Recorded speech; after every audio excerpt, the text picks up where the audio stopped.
Welcome to our Akashic Records workshop. Thank you all for being here. Those of you who are here live right now, and thank you to everyone who watches this recording. I'm glad to share this with all of you. So let's just take a moment and take a nice breath and bellies and get grounded. It's a great time to close your eyes or have soft eyes. And really just take a moment and drop in as best you're able. Just connecting with your body.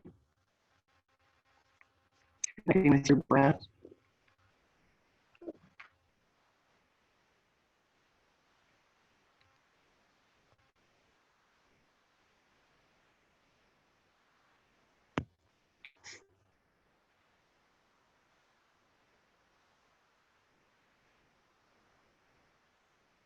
And just take a moment to see where are you in your body. No praise or blame, but where are you feeling yourself really focused and present in your body in this moment?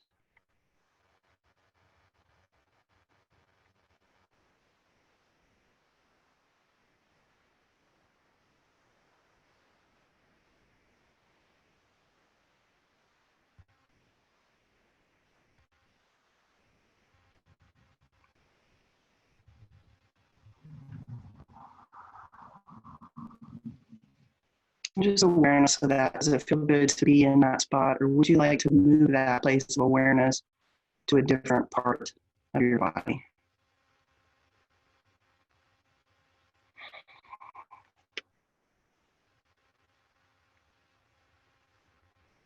And as you take some nice breaths into your belly,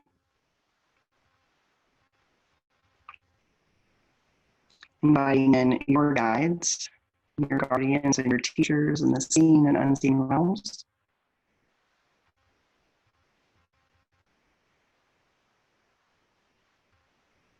Asking them to make themselves tangibly known to you. Asking for their support today as we connect with the Akashic Records.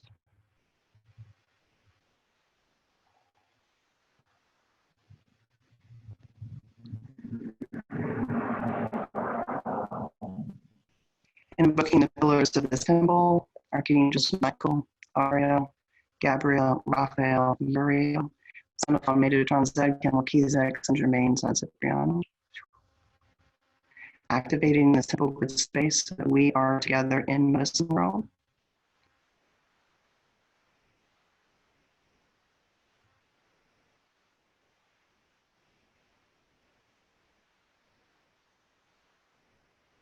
And just allowing us to stay in a sacred space together during our time in this workshop.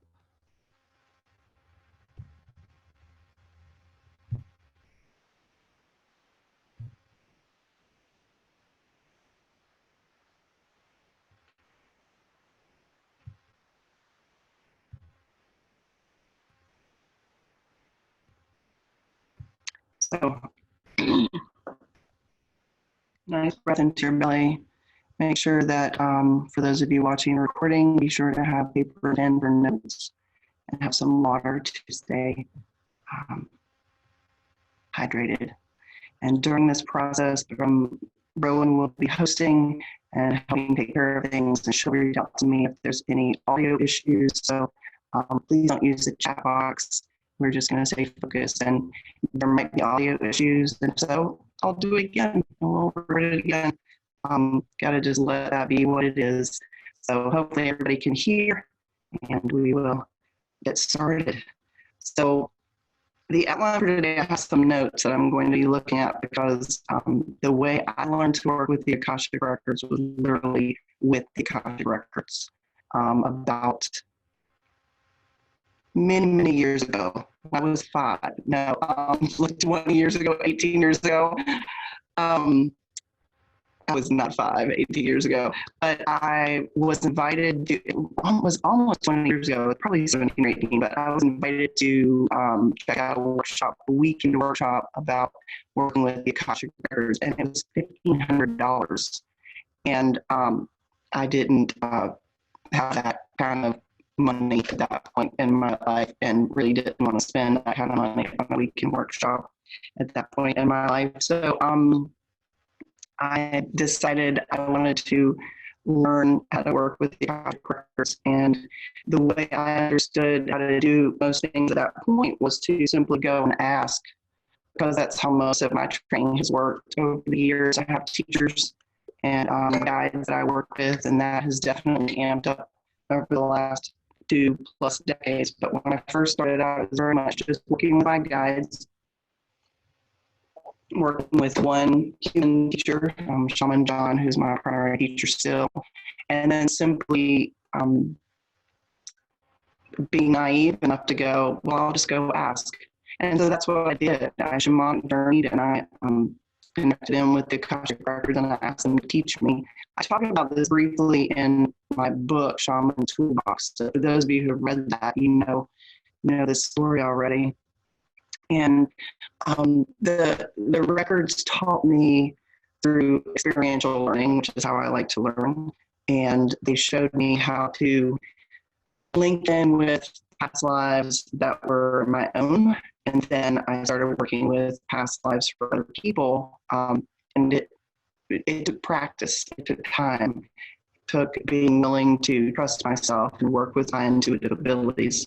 So that's going to be a big piece of this, is being willing to open up to this space, open up past the doubt and beyond the monkey mind, and really allow yourself to drop in to a space where you can receive information and trust that. It takes practice, so be easy on yourself. This is a fundamentals course. I'm going to give you the fundamentals of how to connect with your past lives. And I would ask that if you don't have experience doing this with other people, that you spend a lot of time practicing for yourself first, so that you can trust yourself, so that you can get some clarity with what you're receiving, and so that you can use discernment when working with others.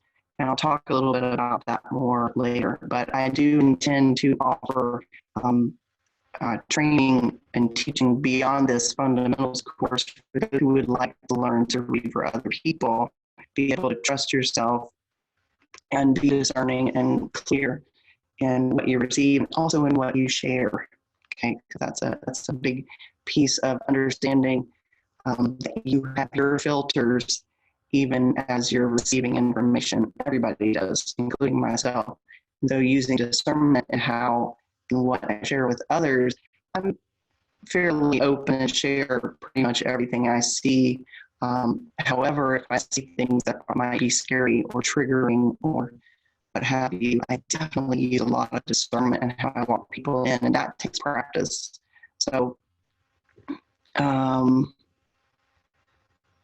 okay, well, we're having some audio distortion. I'm not sure what to do. I'm just going to keep talking, and we might have to do it again. So I apologize. I can't do anything about it. It hasn't been an issue up until everybody started using Zoom, and everybody's home right now online. So I'm going to do my best. Hopefully you can hear it, and if you can't hang with it, we'll send you the recording. And we might have to do it again once the whole world isn't using Zoom and online sometime. So let's start with the history of the Akashic records. This is definitely a note-taking kind of moment, but the Akashic records were first, the earliest reference that I could find to the Akashic records in modern times was made by Helena Blavatsky, if I'm saying that correctly. She's the founder of the Theosophical movement in the late 19th century, and she claims she learned records from Tibetan monks who said that they could be found in the Akasha, or ether. And the Sanskrit word for ether is Akash or Akasha. So that's where that's coming from. Akasha or Akash is the fifth element. And it's like air. You can't necessarily feel it and have any sense of it all the time, but it's there. Also, metaphysician Rudolf Steiner referenced the Akashic records and sharing every action, every thought, every word leaves a trace within these etheric realms, and that's why we can link in with them. There's also the book of life mentioned in the Bible, which some people say that is the record of every experience kept in a book of life. And so some people say that's a reference to the Akashic records as well. It may or may not be. The Akashic records carry all information of dimensions and experiences, as well as all possible lifetimes, timelines, dimensions, and realms. So they're carrying all the lifetime information from what we perceive as past, what we perceive as now, and what we perceive as future. And every thought and action is recorded in these records. So when we access the records, we tend to go in a linear way because our brain needs to do that. It needs to go into like a book or a hall of records, which is totally fine. That's what we're going to do today. But the Akashic records are actually within us as well, and we're not really going anywhere when we link in with them. So everything's layered on itself. Everything's happening at once. So the records are our way of accessing information from this dimension.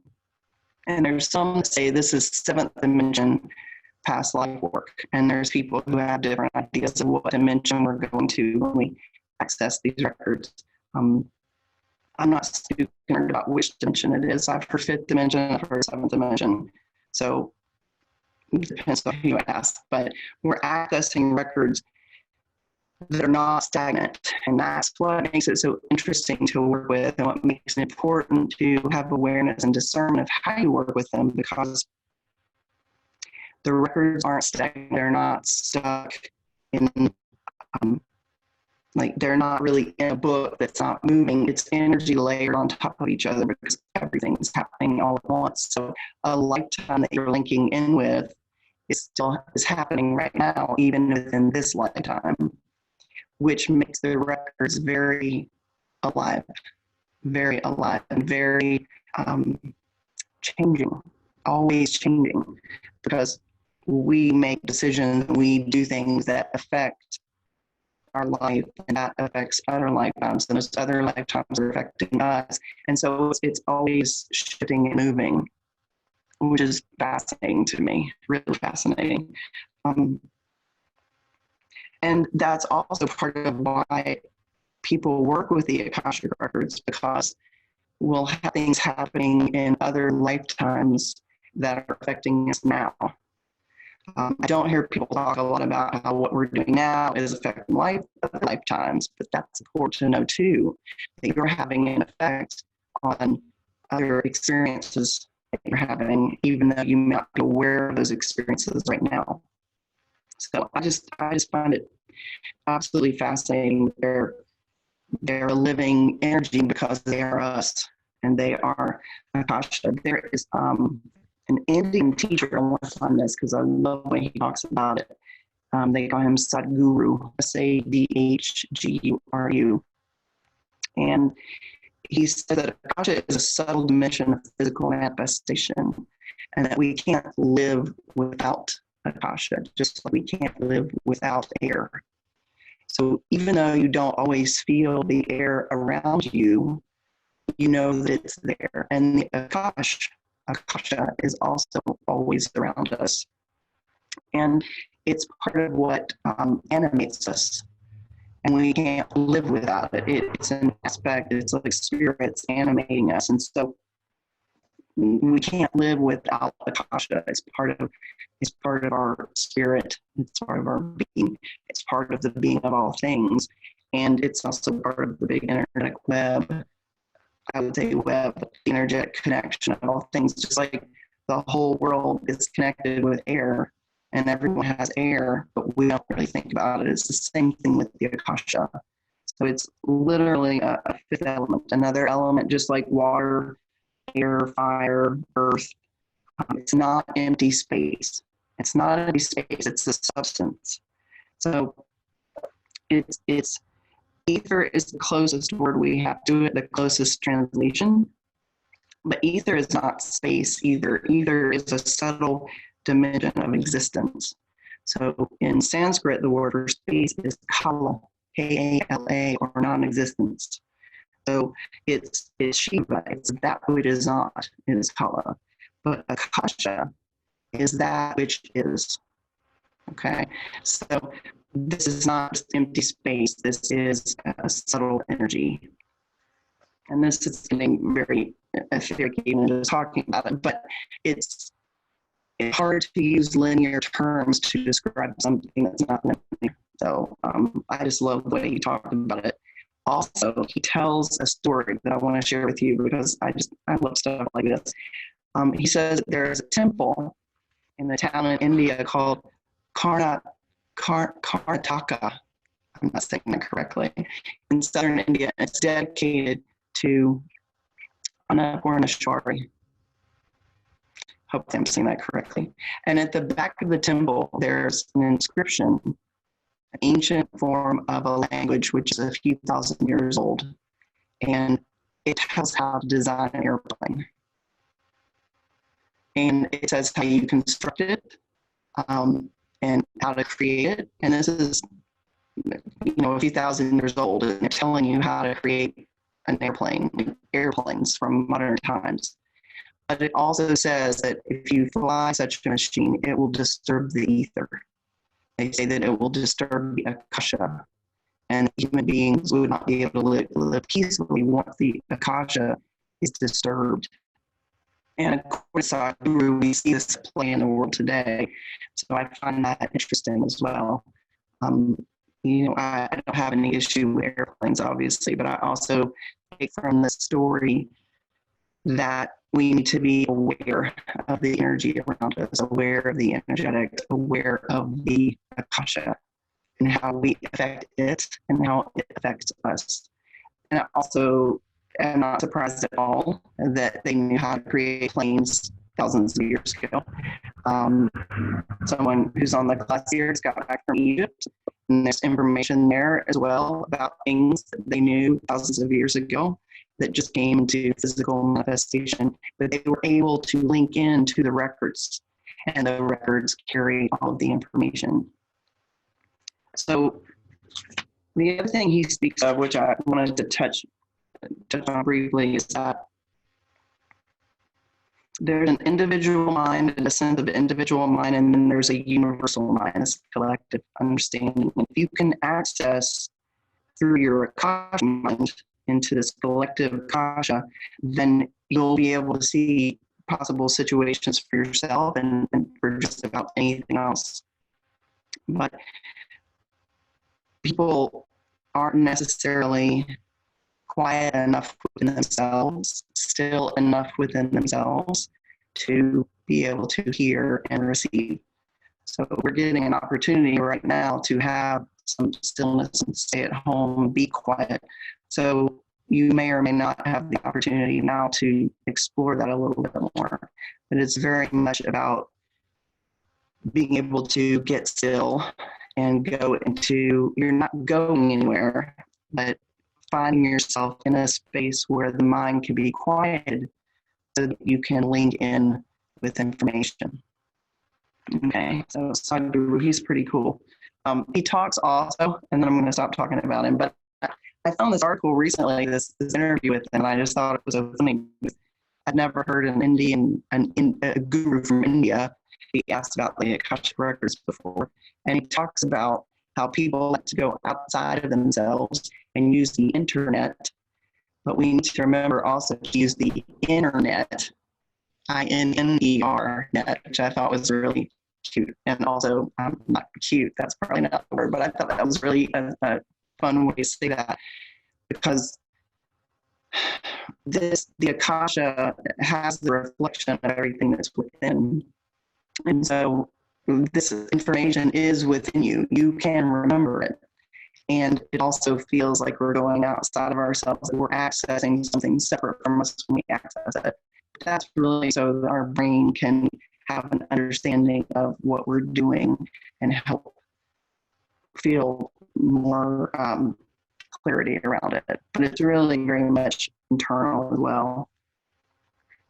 So one of the reasons I like to work with past lives, and I sense that other people do as well, is because it can help us heal in this lifetime. And when I started accessing the Akashic records, I was doing it for fun.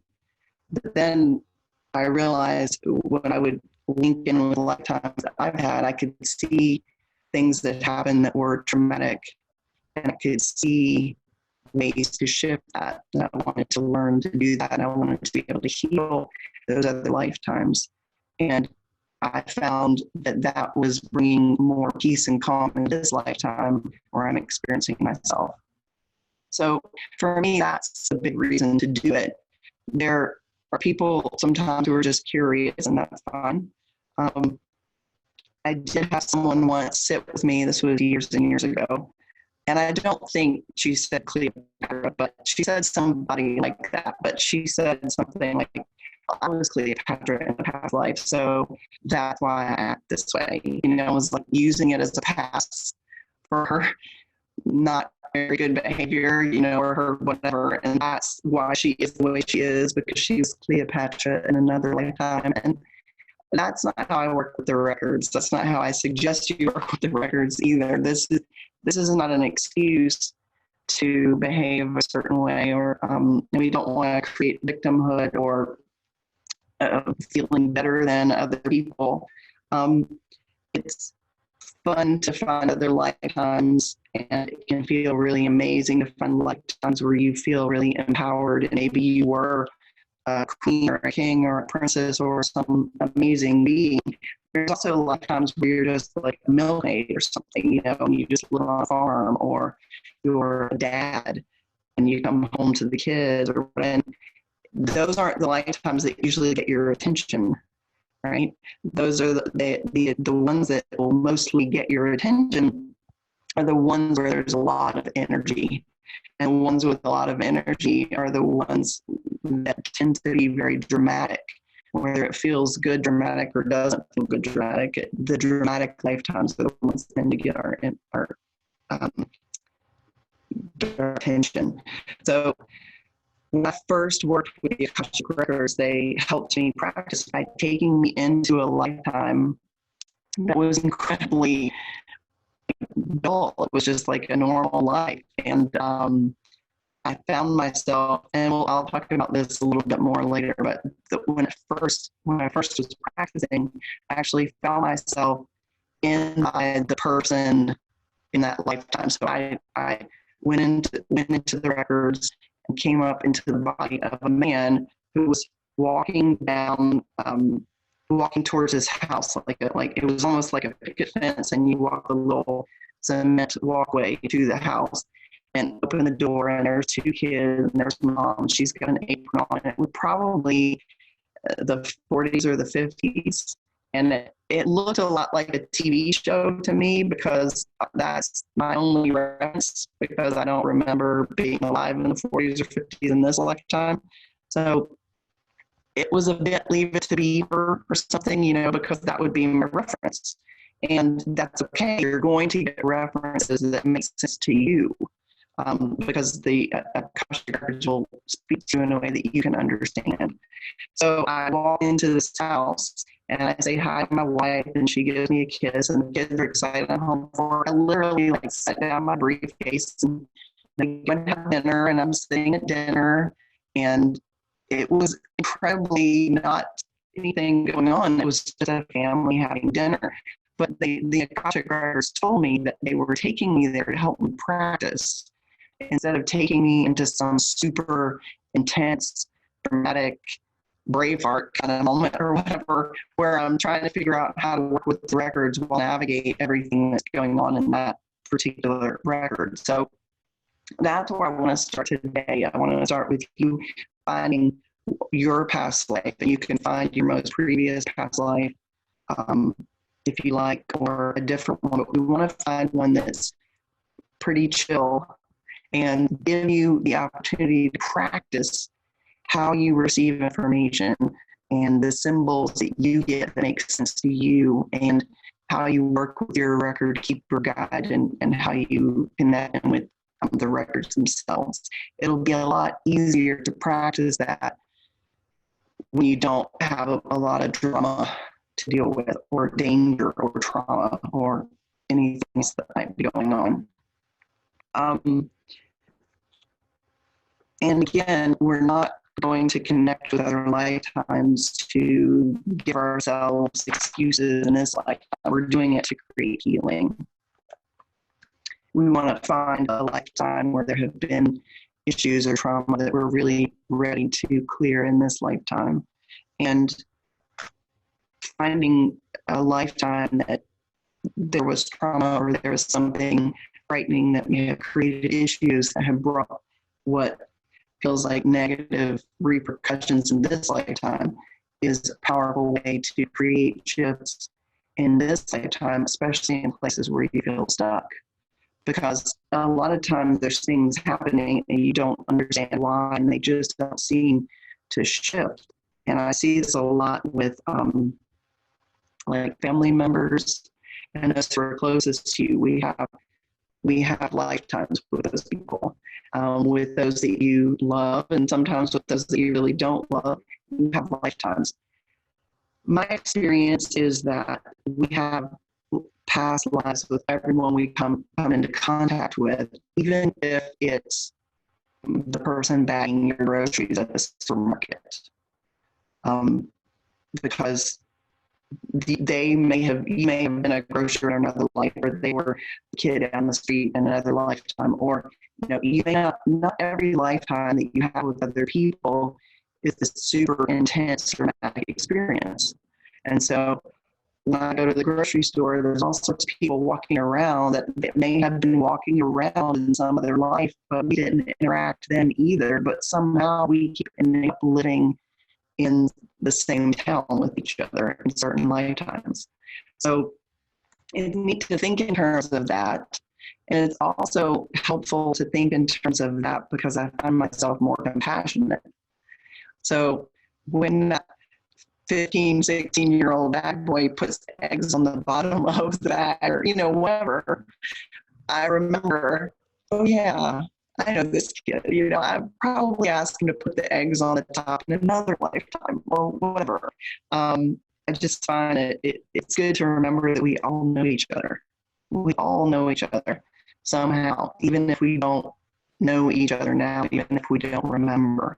And even if you and I have only connected virtually in this online realm, that's a whole other level of past life connecting, and the way that the internet expands our internet and can bring us together. And I find it fascinating, but it also adds a lot of virtual on top of virtual. And that's when it gets kind of Inception, if you've ever seen that movie, where there's a lot of things going on at once and just keeps going in and in and in. I just realized there's a bottle back here. This is my colloidal silver. I'll get that out from the background. So yeah, as I said, it's absolutely fascinating to me, and it is not a stagnant experience. The Akashic records are alive, and the virtual experience amplifies that. And I truly just find it amazing. So I'm gonna get some water. When I work with the Akashic records, it is not a past life regression in the way that people do what they call hypnosis. That's not what I'm doing. And I'm not working like a therapist or repressed, I don't know why I'm putting that in quotes, but repressed memories. That's not how I work with the records. Those are ways to work. Sometimes it's working with past life and sometimes it's not. Now, past life regression could totally be working with a past life. I've never done it through hypnosis. I don't find that I need to go into that kind of state access them. However, I can see how that might be helpful to some people because, for me, I would think that hypnosis would be about calming the monkey mind and getting you in a space where your thoughts can be quiet and having that a quiet and emptiness so that you can link in. So If that's how you work and that's something that resonates for you, that's great. It's not how I ever work with them. So I do want to name that though, just because some people do work in that way. But it's not working with repressed memories in the way that a therapist does at all. This is very much about working with things that happened in other lifetimes, that we're going and finding and kind of watching it like a movie. As I said, in that first time with the Akashic records, I came up in the body of that man, so I was looking through his eyes, which would have been my eyes in that lifetime. But I was in his body, looking through his eyes, having that dimensional, having that, like first dimensional, I'm right here in it experience. And then, and that's how I practiced getting used to how it looked and how it felt. But I also was very aware that me as Bloom was in that experience. I didn't become him. And then when I kept working with the records and the lifetimes got, we'll say, more interesting, because then there were things to heal and to really look at with more intensity, more depth.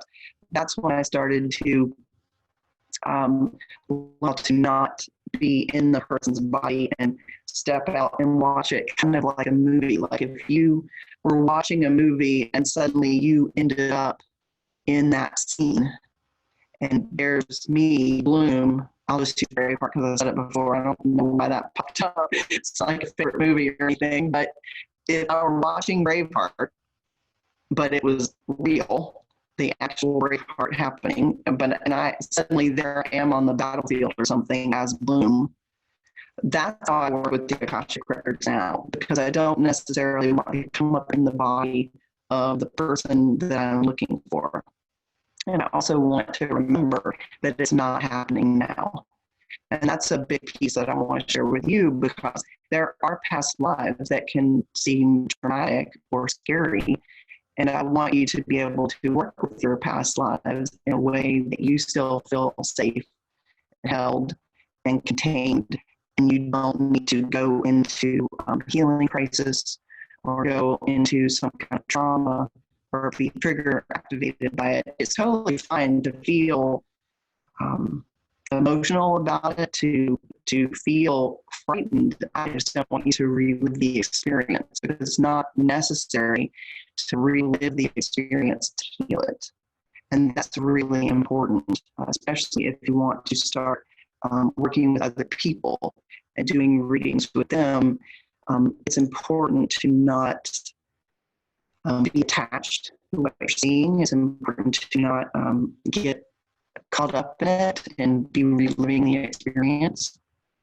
When I started working with other lifetimes after the Leave It to Beaver dude or whatever, I found myself in a lifetime where, and I'm going to say trigger alert, trigger warning, okay? Because I would just want you to know this wasn't a great lifetime.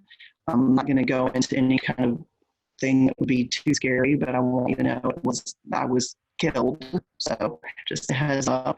But I came up into the lifetime and I was learning to watch instead of being in it, so that I wouldn't be reliving the experience, and I would be able to stay clear and watch it and receive information. And I came up into a lifetime where I saw that I was being chased through the woods, and there were dogs chasing me, and there were people on horseback, men, behind those dogs. And I ended up being killed, and me as Bloom watching it got upset, and I wanted to do something. I wanted to do something, I wanted to stop it from happening or get them back or be able to help myself in that lifetime. And I was upset. And the Akashic records taught me about not being attached to it, because then I can't really be clear in bringing healing to that lifetime. But when you first start doing this, it's hard not to be attached. And so just be easy with yourself. It's okay if you feel upset about what you're seeing. There's upsetting things that happen. There's upsetting things that humans have done to other humans. There's upsetting things that have been done to us, and there are upsetting things we have done to others. And so it's important to remember that, and also just practice. If you go into a lifetime that feels too intense, then you'll want to step out of it and come back to it later, because you get to be with yourself, and there's no need to rush into this or force anything. So just to finish the story of that particular lifetime, once I realized that I needed to not be so emotionally attached and unable to stay clear with how I wanted to handle it, I was able to use the opportunity to bring healing to that experience. Now, I'm going to tell you this because I'm totally honest about how I work, and I'm totally honest about how I learn. And sometimes I learn things and then those things change. And that doesn't mean I was wrong the first time. That means I learn as I go, and you will learn as you go. What happened in that particular lifetime is I really wanted to change it. And the Akashic record said, you can't change it, you can only bring healing. And so I wasn't able to change being killed. I was able to be with myself and bring healing light as that person was dying, so that they didn't die alone and they could die with some peace. And then I was able to turn around, and I actually made myself visible to the men that were there who had done this, the men who had killed me, that person in the other lifetime. I did not really know what I was doing, but I knew I just wanted to bring light to that situation. And I just started shining light, just becoming like just the biggest healing light I could actually be, me as Loom, not me as the dead person. And what happened is that those men saw me and they thought I was some sort of angel. I'm like, okay. So I just kept shining light, and they were getting off their horses. Some of them were crying, some of them were scared, some of them started running away. It was a real, I'll use a phrase I'm not going to use, but a real come to your senses moment, we'll put it that way. It was a real moment of awareness for them.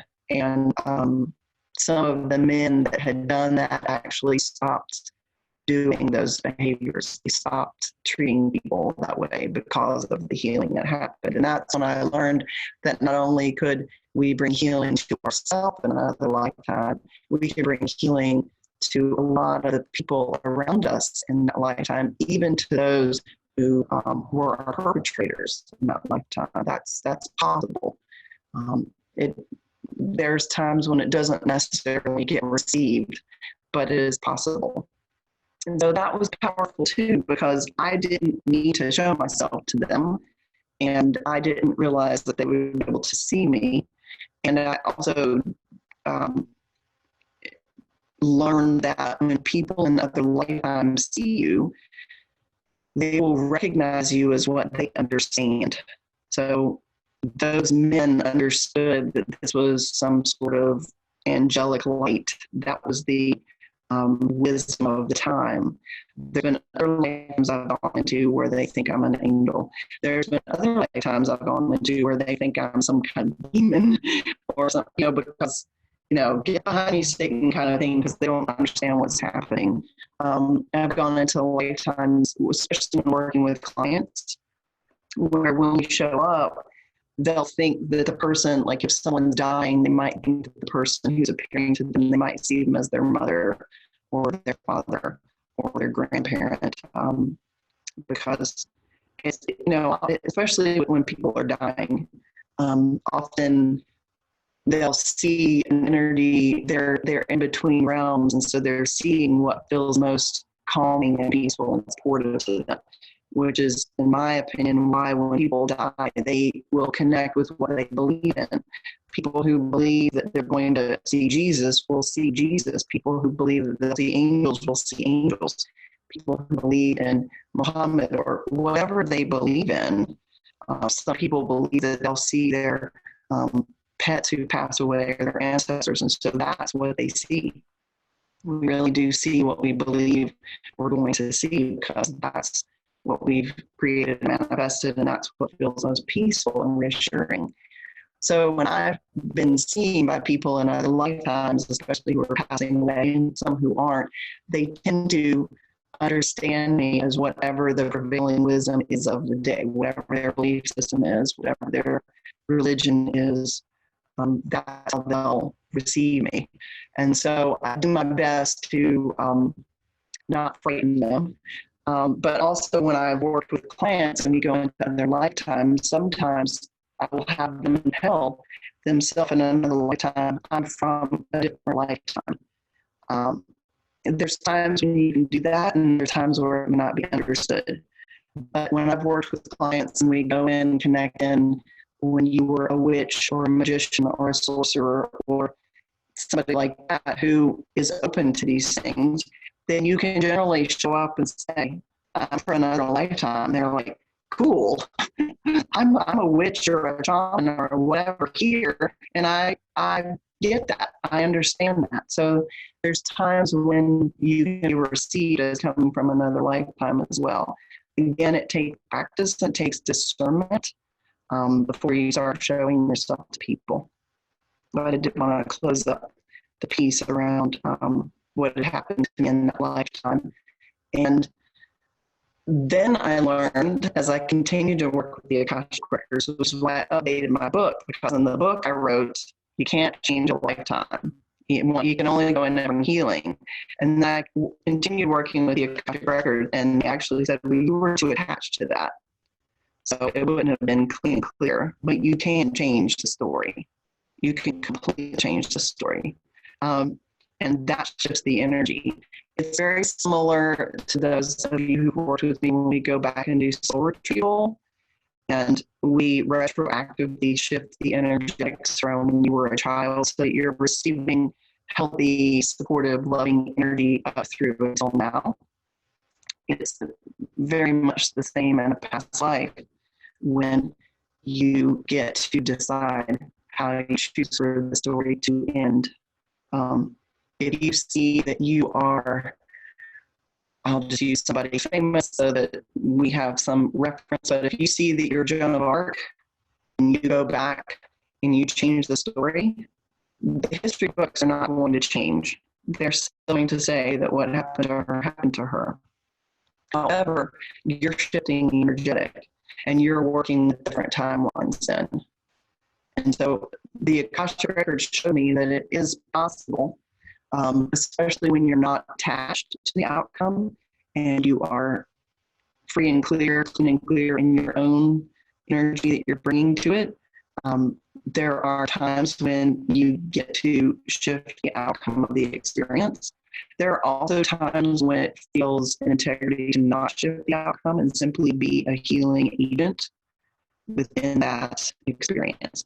So there are times when I found, I've worked with myself or with others, finding someone who's dying, and instead of shifting their death, we get to bring peace to the experience. And that's invaluable. That's really healing. From what I've learned over the years, that a lot of the energy gets passed down through lineages. I say passed down as if there's a linear thing, but I'm being a lineage, which is very linear. But what gets passed through the DNA is a lot of the dramatic experiences. And so when we're able to shift, let's say someone's dying in another lifetime and we get to bring them some peace while they die, then they don't die with all of that trauma, all of that fear, all of that anxiety. You're shifting the energy, and then what gets passed down through the lineage shifts. And as I said, we have the opportunity to bring healing to the people around that person as well. So let's say you find yourself in another lifetime, you're the dad of a family, and there was a traumatic death. You get to, maybe the family couldn't be with you, as the dad. So you get to bring the dad and a family together while dad dies.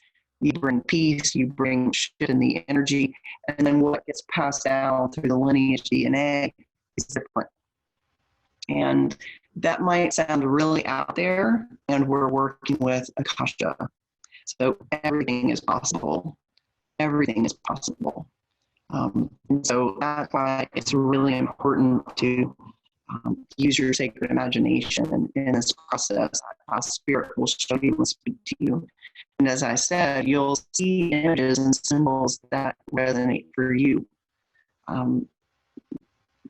I used to see, like, there was this movie, The Adventures of Baron Munchausen by Terry Gilliam. And there's this big angel of death and that image would show up when I was finding certain things and I needed to know that death was happening.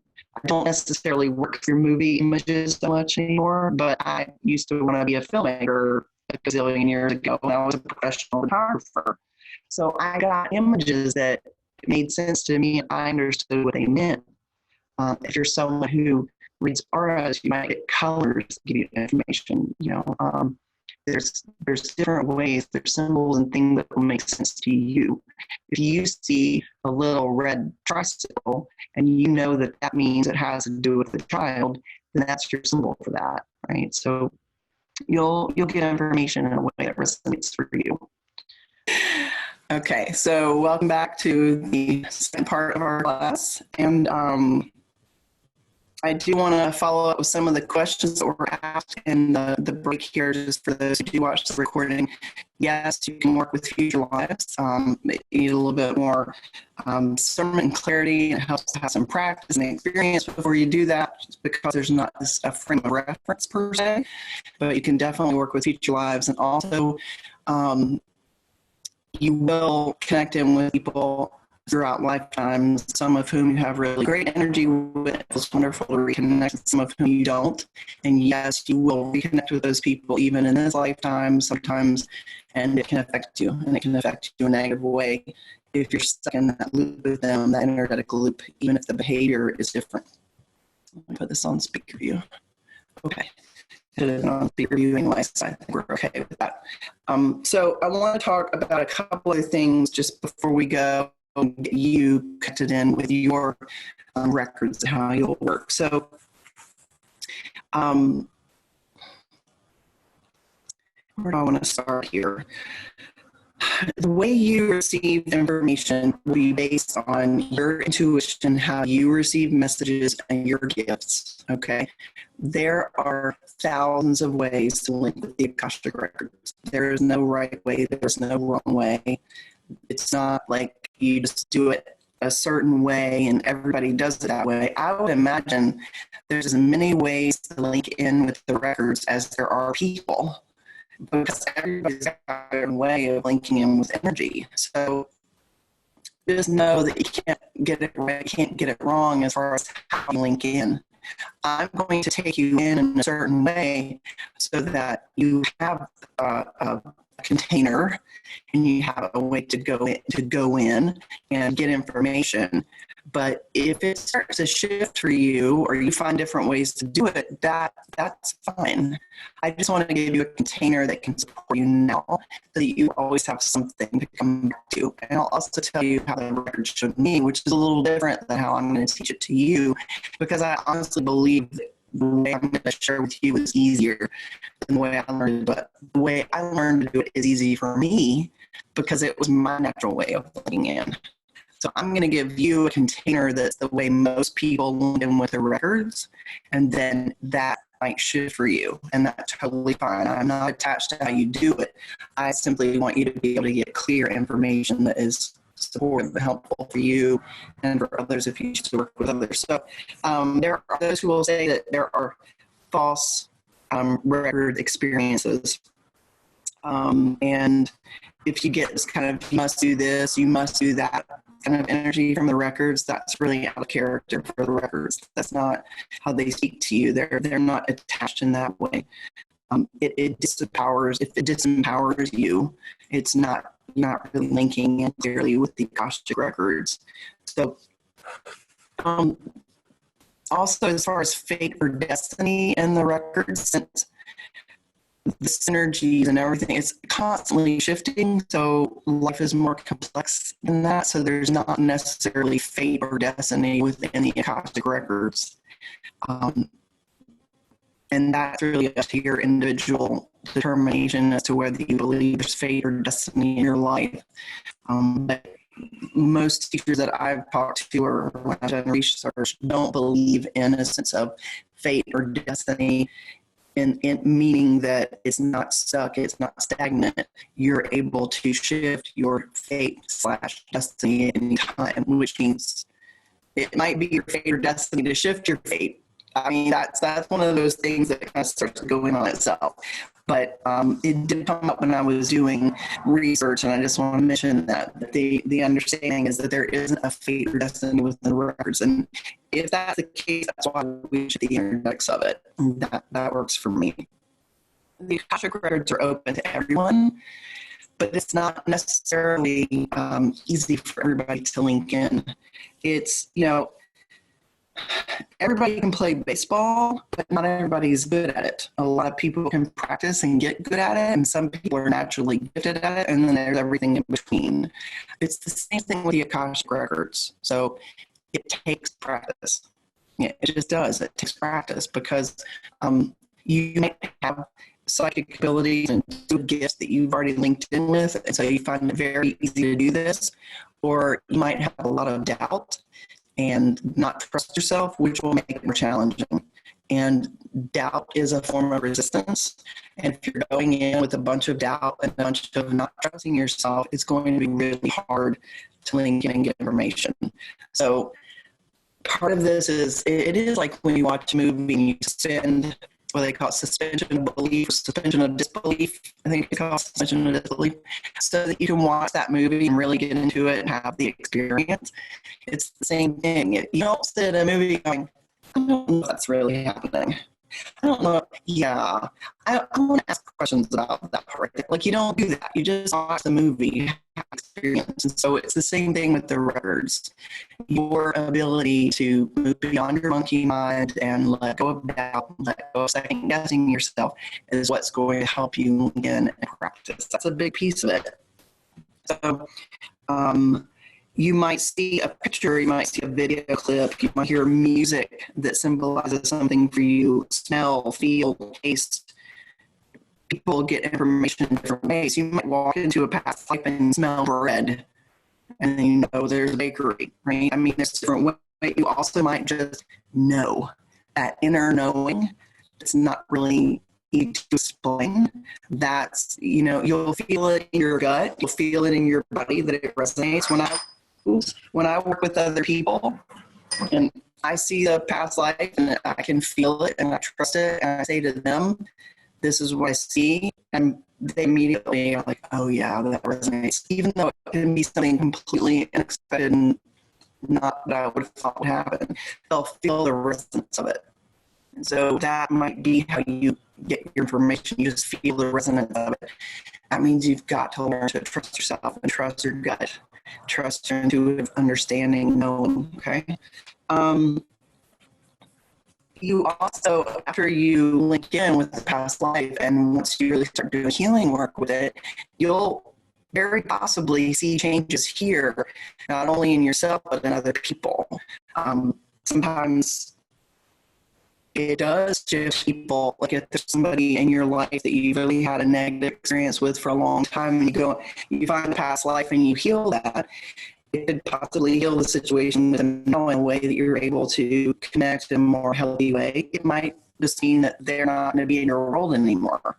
Much like that, very similar to when you do cord clearing. So there can be things that happen in this lifetime that can be very tangible, and you see that. And sometimes you don't see it. You just know that the energetics are shifted, and you get to trust that. And I will tell you from personal experience, 21 years of doing this kind of work, if I didn't trust that things were happening, even when I can't see it or feel it or know for sure that it is, then I wouldn't be doing what I'm doing right now.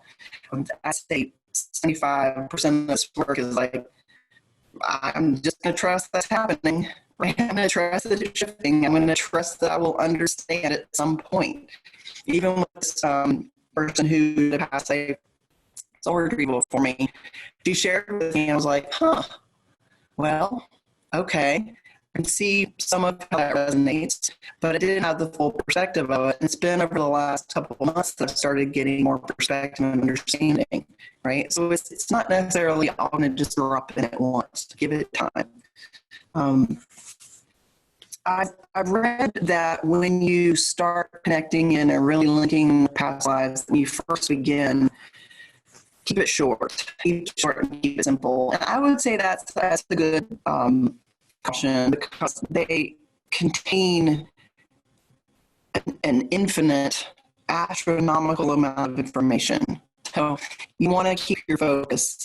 You could get really overwhelmed if you just go in and start playing around, go to all these different experiences and places, and you can get really overloaded. So it's great to be curious, but also go in with be specific. If you have curiosity and you're just kind of like linking in with all these different things, it can be hard to discern. So go in, especially now, with some specific question or specific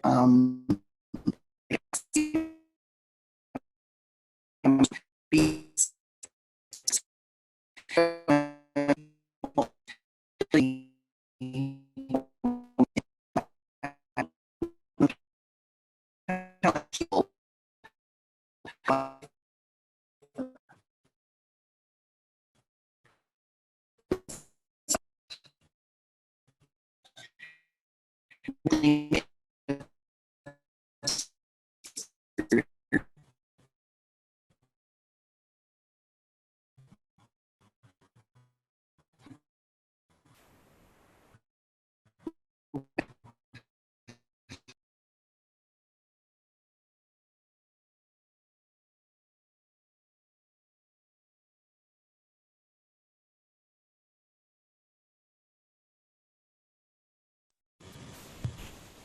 Can you hear me now?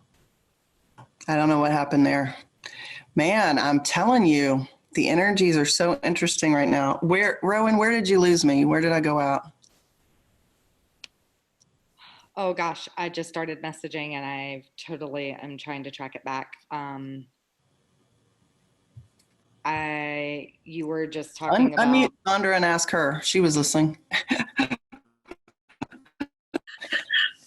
Uh, Was anybody listening? I was listening, but then I'm like, I can find it. I can find it. I think I was talking about be specific. Yeah. yes. Yeah. Okay. yes, that sounds right. Okay. We're definitely going to have to redo this. So it's okay if your face popped up and you got recorded. It's all good. And if I don't, and that means we can also, yeah.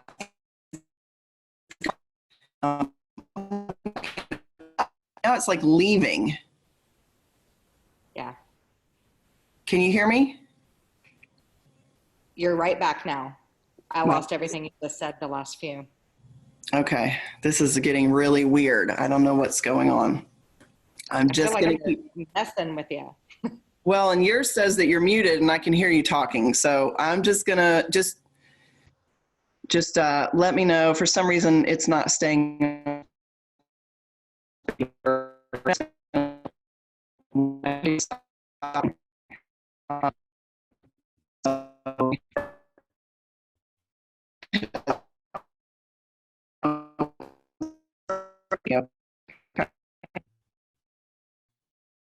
It's frozen on Rowan.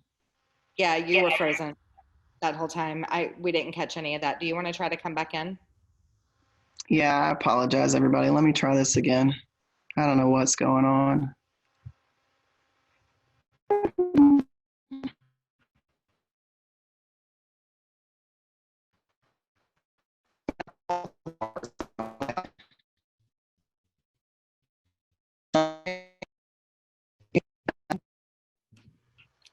No. Hmm. Ooh, I heard that. Nope, you're frozen.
No. Okay. Oh, you're back. I think I talking. need to log out and log back on. Okay. Okay. So just hold on. I'm going to leave. I'm going to leave the, well, I have to end the meeting. Let me just shut down. It'll stay closed. It'll stay on if you're here, right? Yeah, it should because I'm co-hosting and yeah, it Okay. should. Okay.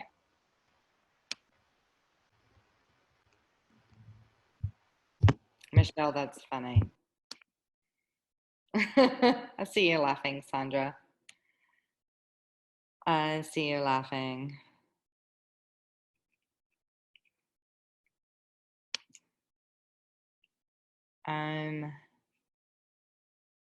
Okay.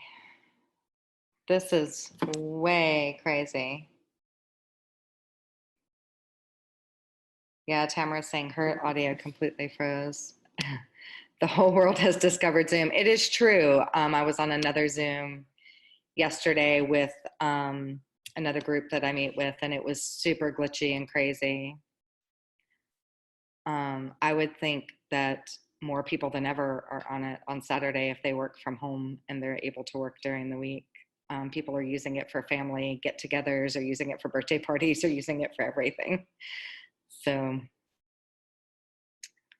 yeah, totally not just work stuff. Yeah, I mean, I've had tons of people say, "Oh, we're having a cocktail party on Zoom," you know. So a lot of stuff is happening out there. I know, Madison, you're having to work hard in doing this. Okay, Bloom's calling me. Hang on one sec. I'm going to mute.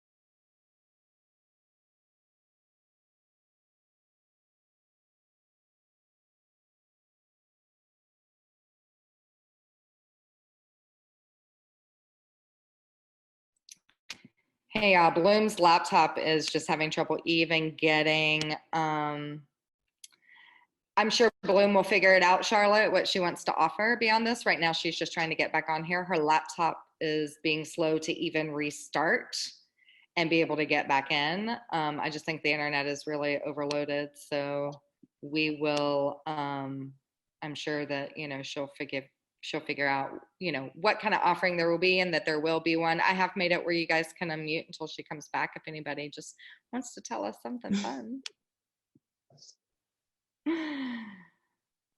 So, yeah.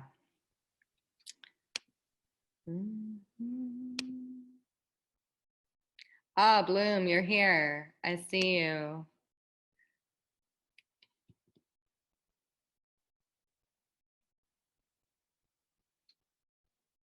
Or at least I saw that you were here.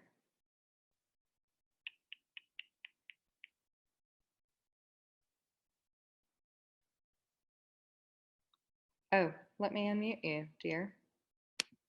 Okay. Can you Talk hear? now? Yeah. Okay, make me something, co-host or something. You are the host again. Okay, we're gonna try this again. You sound We're amazing. okay. We're recording, but this shit's not gonna get used, y'all. Let's just get real. So now I can curse and I can be like my real self. Fuck it. No, I'm just kidding. I'm not kidding. I'm totally not kidding, actually. Okay, so I was talking about being specific. And I also want to mention one other thing. It's funny, I do actually feel more comfortable knowing that this recording is not going to get seen. Being recorded is so weird.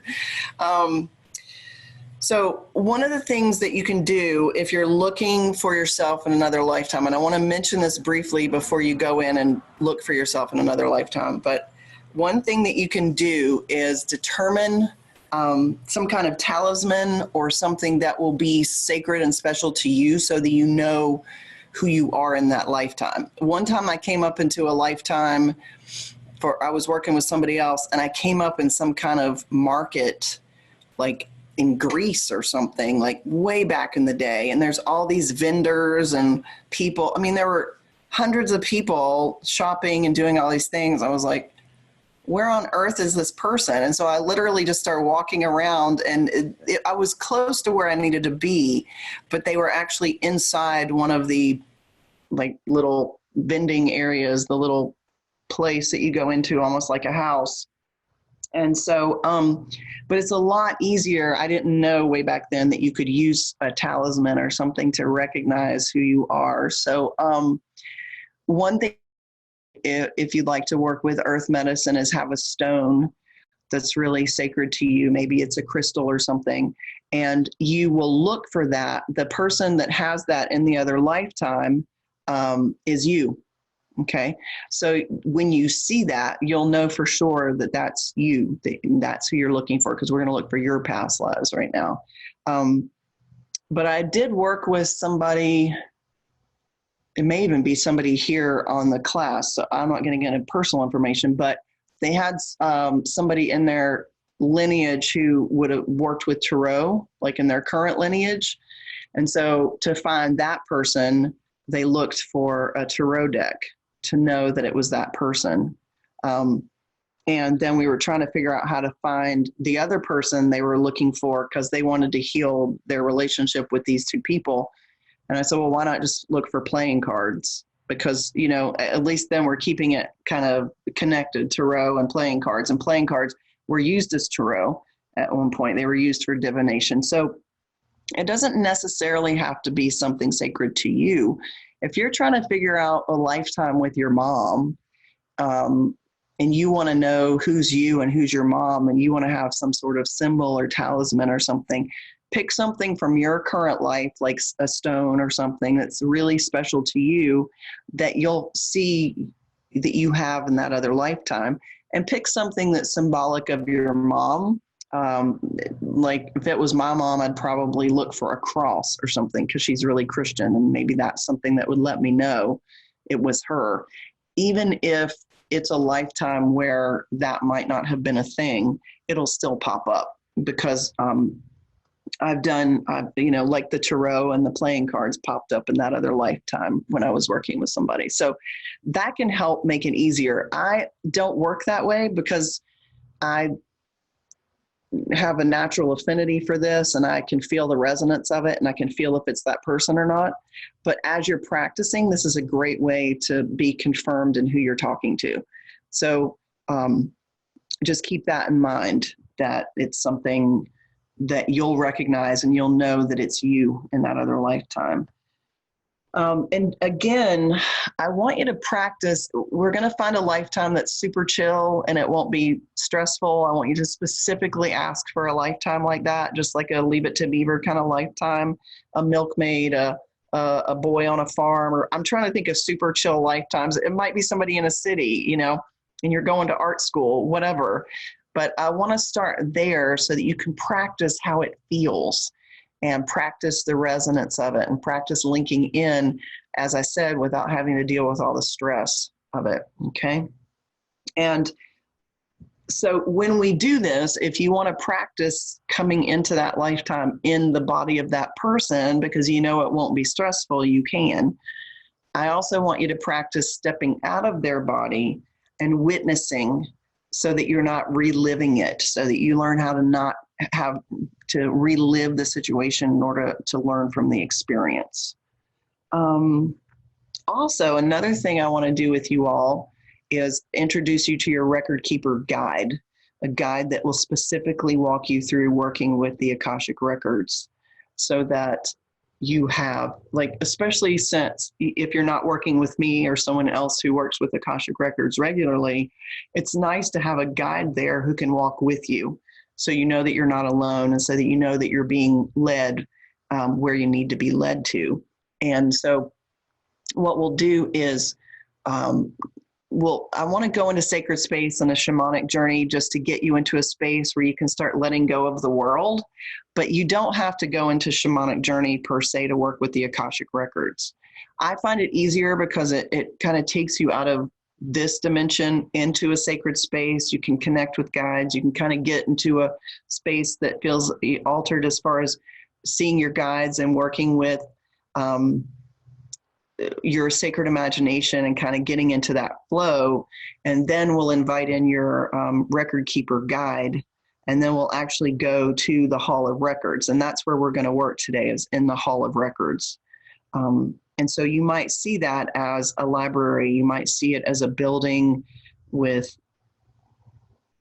however you perceive records. You know, it might be files. For me, if I go into the Hall of Records, it's like an infinite wall of these really big books that I can pull out and open up, and it's right there. I think I'll go ahead and do that with you before I tell you how I work with the records, because I don't want to confuse you or add a bunch of stuff to it. I think it'll be easier if you just do it this way, and then I'll tell you how I do it later.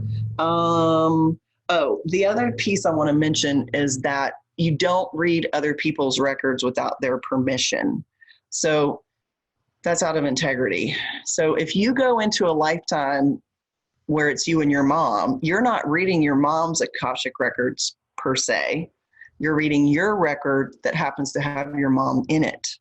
That's different than if you, without your mom's permission, go look at her lifetimes with your dad, right?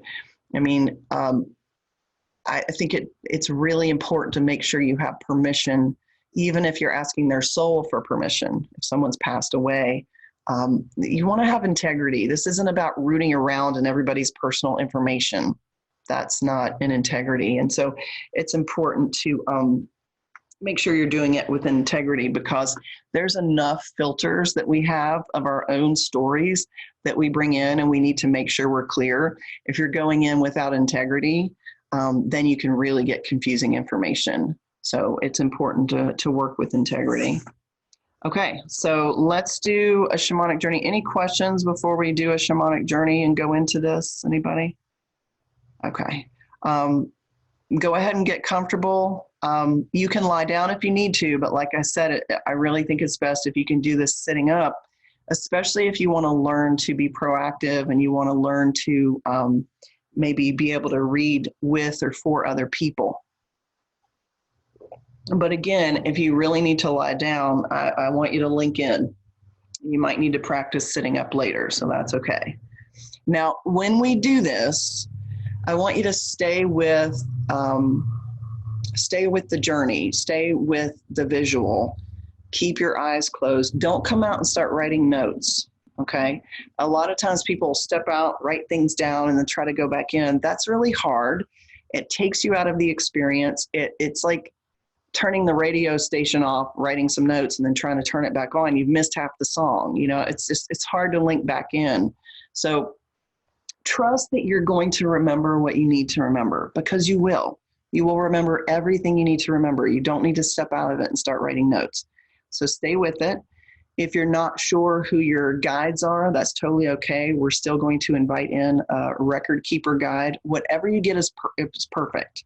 It might be an angel. It might be a little dude in a top hat or a librarian or whatever. I mean, literally, as long as you have someone, something that you feel supported by and that you know is the keeper of the Akashic records for you for when you go in. So everybody's record keeper is different. I worked with one person and he wanted to do this, and we found his record keeper guide, and it was an inchworm. I don't know why, but that's what he wanted to work with. But the inchworm talked to him, you know? So, I mean, if he had some resonance, he felt like inchworm was his personal totem. So, I mean, literally, it's not, I don't have an inchworm as a guide. The guide that connected with me was definitely more human looking, but it's really just up to you. Okay. So go ahead and get comfy. Can I ask a very quick question? Yeah. I was just wondering about like if you already have a lot of information about like traumatic past lives and all of that, what would you recommend to like kind of just do this in a way of trying to connect with another life that you maybe don't know about? Because I feel like it's just so easy to like go like, oh, well, let me go towards this life or towards this life. Or so what would you recommend? Well, you're going to go and connect with your record keeper, find out who that is first. Then we're going to go to the Hall of Records, and each of you is going to see what that looks like for you and how that feels and get to know that space. And then you tell your record keeper very clearly, I want to see a really simple lifetime where there was no big drama and no trauma, and like I could, you know, that I can just link in with and practice seeing different lives and practice getting clarity while I do that. Okay. You're going to be very specific. So being specific helps you not go back to those other lifetimes. The other thing I would offer up, and I'm glad you asked the question, when I work with someone and we do a healing of a past life, you close it up. It's once it's healed, you don't need to keep going back there. That's like picking a scab and not letting it heal. So if you're going into lifetimes and not creating healing, then you're kind of like messing and picking at it. I wouldn't recommend that. I'm not saying you're doing that, but I just want to put that out there for people. When you go into a past life to create healing, maybe you can't create the whole healing the first time if you don't have a lot of experience, but you want to create healing there and complete that and step out, and you don't need to keep going back. We don't want to keep going back to a bunch of lifetimes. First of all, we want to stay connected with this lifetime. We don't want to be living in other lifetimes regularly. And once you've created healing, it's complete. You don't need to be going back. There's other things to do, right? It's like going back to an old lover that you're like, yeah, we probably should have been done years ago, but I keep going back or whatever, right? So, but be specific. And then go ahead and mute you. But if you have any other questions, let me know. But be specific today, and very specifically ask for something super chill, because I want you to practice how it feels, how it looks. Practice with your sacred imagination, seeing the Hall of Records and your guide. You want to create relationship with your guide into the records. You want to create relationship with the Akashic records themselves, right? Because they have their own spirit, their own, I would say personality, but that's not really the right word. That's kind of small, but your own connection and resonance with the records. So that's what I want you to focus on today, more than going and finding a bunch of information, because it's easier to get a bunch of information once you practiced having personal relationship and a deep connection with the records. So that's why this is a fundamentals. And then we'll do other things in another class. So hopefully that helps, Spice. Okay, so nice breath into your belly. And just closing your eyes or soft eyes. If I go out and you can't hear me, Rowan, I want you to not journey and just stay with me right now. And she'll either text me or she'll unmute herself and let me know. But you know what you're going to be doing. So even if you lose me, to that space and do that. Okay. So nice breath into your belly.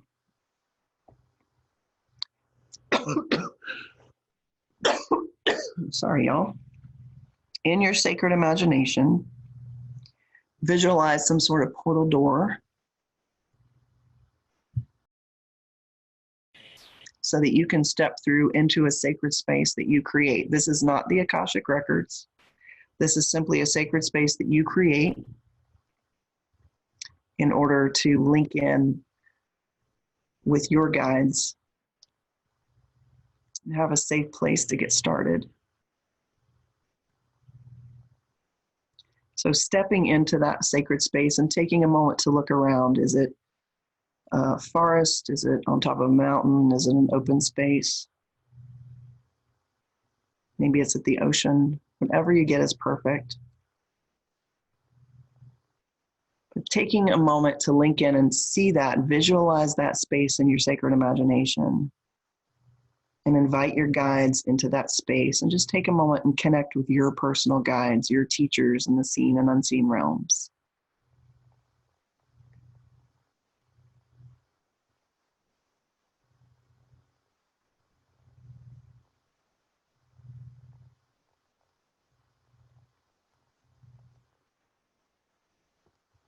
And just allowing yourself to connect with them so that you can practice linking in to sacred space so you can get your mind and soul ready for opening up to the Akashic Records. Just acknowledging the monkey mind and the doubt, just acknowledge that and let it flow away. Just breathe into your belly.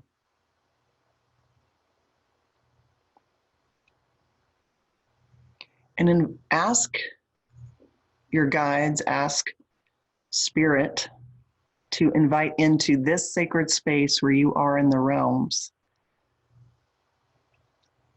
And ask that your Akashic record keeper, your guide in the records, would make their way into this sacred space so that you can meet them.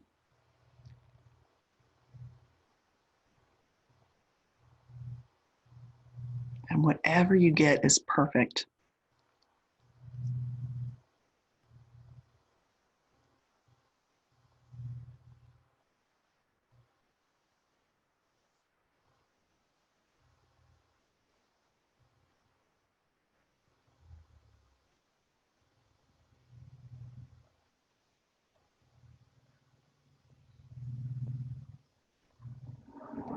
And take a moment to connect with this record keeper.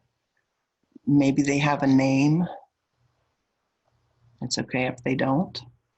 Allow yourself to get a good visual of this record keeper so that you can create a relationship, a personal relationship with them.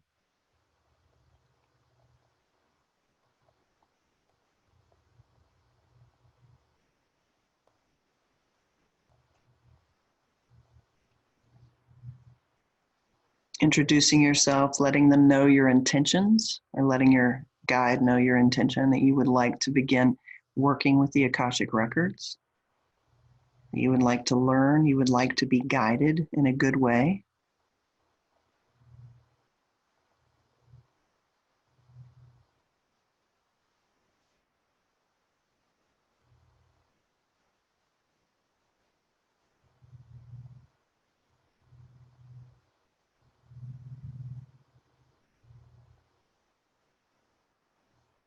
And ask, when you're ready, ask this record keeper to guide you to the Hall of Records. So you will be leaving your personal sacred space and making your way into the Hall of Akashic Records.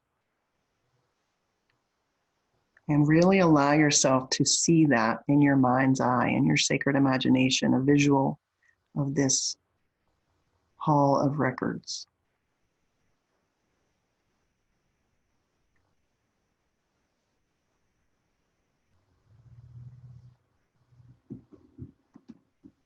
And walk around and get to know that space.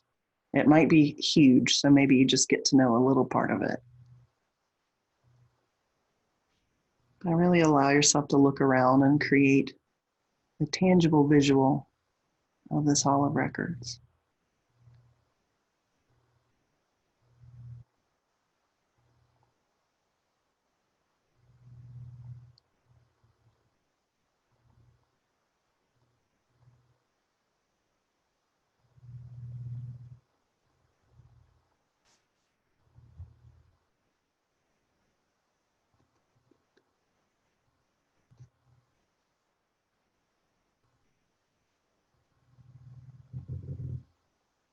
Ask your record keeper guide to show you how you access the records. Perhaps you pull a book out or you go through a file or whatever you get is perfect. But ask to connect with one of your past lives that will allow you to practice. That is an easeful past life where you can practice linking in.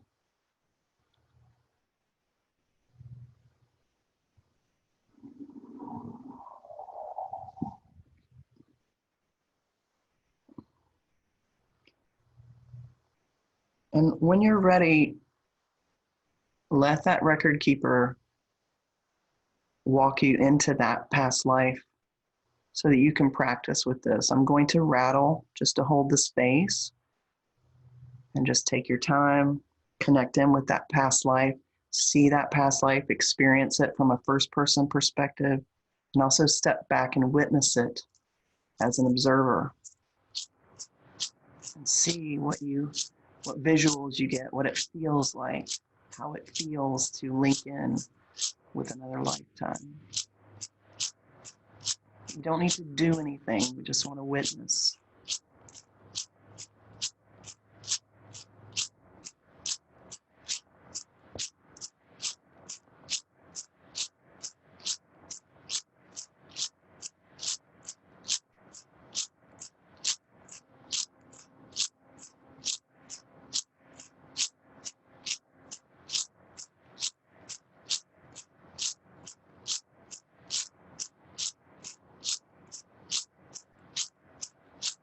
You can ask your record keeper questions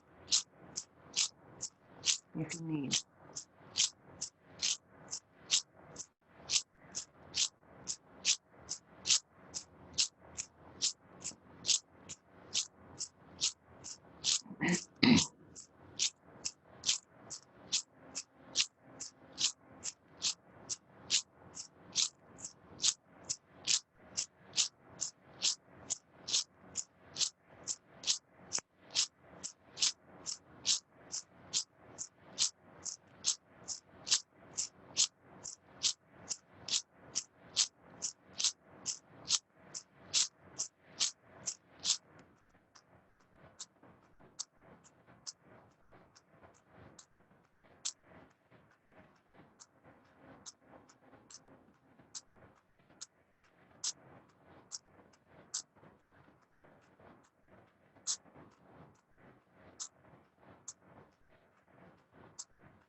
And just stay with your journey in that lifetime.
When you feel complete with that lifetime, you can make your way back to the Hall of Records, and you can ask your guide to show you what it looks like to close that lifetime. You can literally see a door closing as you step out of it.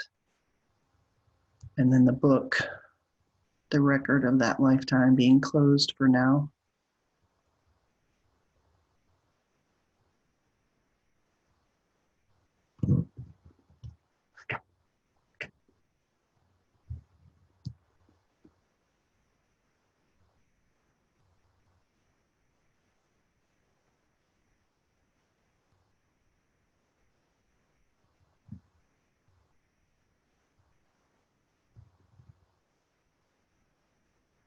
And when you're finished with that lifetime and you've reconnected with the Hall of Records, you can make your way from the Hall of Records back into your sacred space.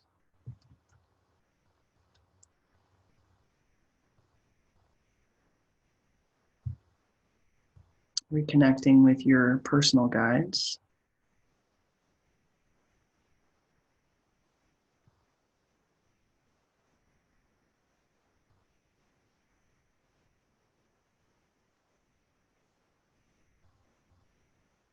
Telling the record keeper, thank you. My record keeper support does not stay in my sacred space with my guides. He's only, he shows up when I need him for Akashic record work. So your record keeper may or may not stay in your personal sacred space. It's totally up to you.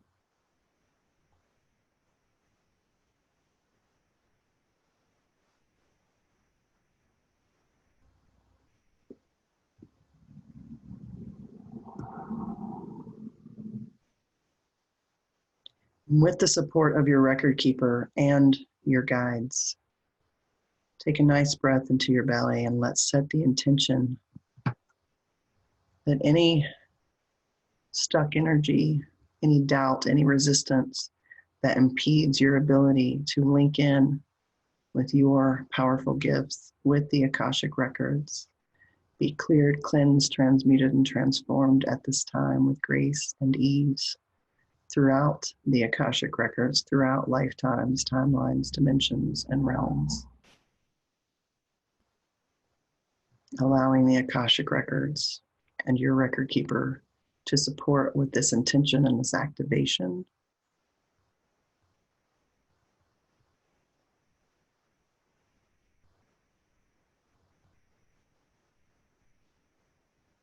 Letting the Akashic records know, I am ready. I am ready to know.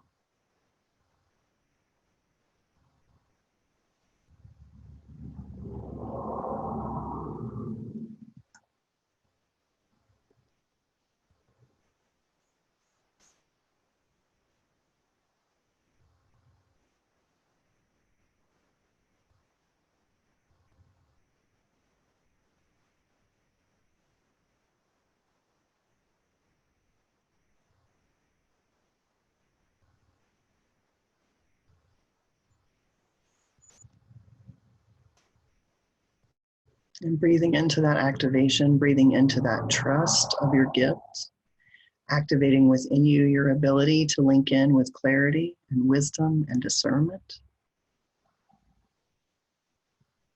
to the Akashic records from this lifetime and beyond.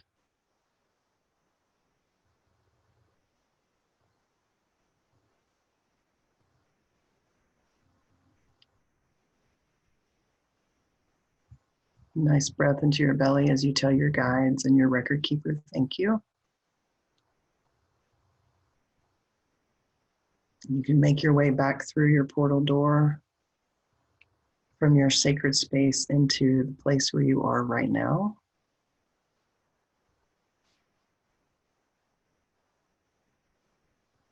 And you can close that portal door behind you when you're ready. And then open your eyes. Drink some water. If you want to take some notes, write down some things that you saw. If you feel called to do that, you can do that.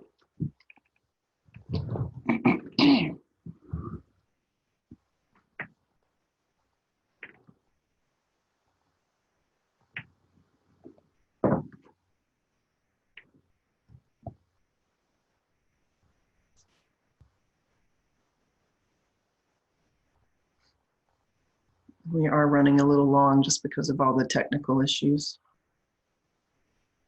But I want to just let you know that if you had any doubt or any monkey mind or any challenges with that, that's part of practicing. And also talk to your record keeper, talk to the Akashic records themselves and let them know, I'm ready. You'll find out real quick whether you are or not, you know, but it's okay to say I'm ready if you want to be ready, and then start opening up that energy. Sometimes we think we're ready and we want to do something, and then we're a little nervous and we don't trust ourselves and we create a lot of doubt, and that's okay. That's normal. But if you really want to be able to link in, then you need to keep linking in. You need to let them know that you want to learn from them. You want to learn from your record keeper. You want to learn from the records themselves. You want to be able to receive and create healing and support for yourself. Okay. And it does take practice. I mean, that was a great place to start.